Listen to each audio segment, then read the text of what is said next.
আসসালামু আলাইকুম রহমতুল্লাহ। যারা সিঙ্গাপুরে নতুন আসবেন তাদের জন্য এই ভিডিওটা।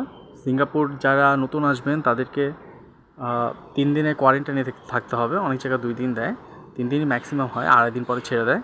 এটা হলো এক একটা ডরমেটরি।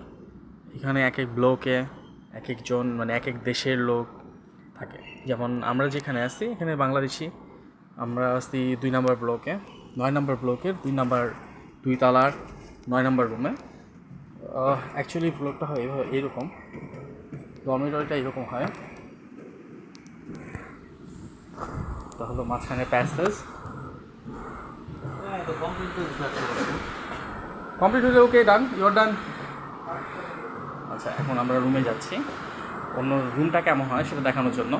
অ্যাকচুয়ালি অন্যের রুম তো দেখানো যাবে না, তাই নিজের রুমে যে দেখাচ্ছি। একটু ওয়েট করেন। জি, এই প্রত্যেকটা হলো রুম। এক এক রুমে 5 জন করে থাকবে।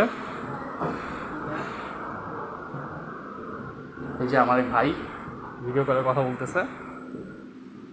আচ্ছা, এটা হলো আমাদের রুম, রুম নাম্বার 9, ব্লক 2।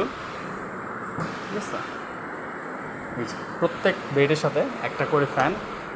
প্রত্যেক বেড, এই যে সিঙ্গেল বেড, একটা করে ফ্যান আর একটা করে আলমারি, স্টিল আলমারি। আলমারিটা অনেক হ্যাভি, অনেক পট থাকে, ইচ্ছা মতো জিনিসপত্র রাখতে পারবেন। একটা বেড,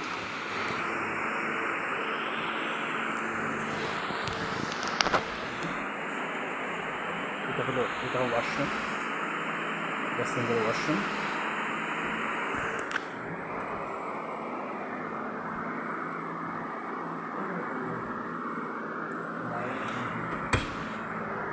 বেসিং। আর এই হলো বাহিরের পরিবেশ। মাশাআল্লাহ, একদম চমৎকার, ছবির মতো দেখতে।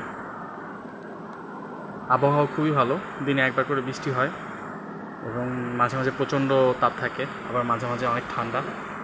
আলহামদুলিল্লাহ, বাংলাদেশের থেকে একটু ভালো।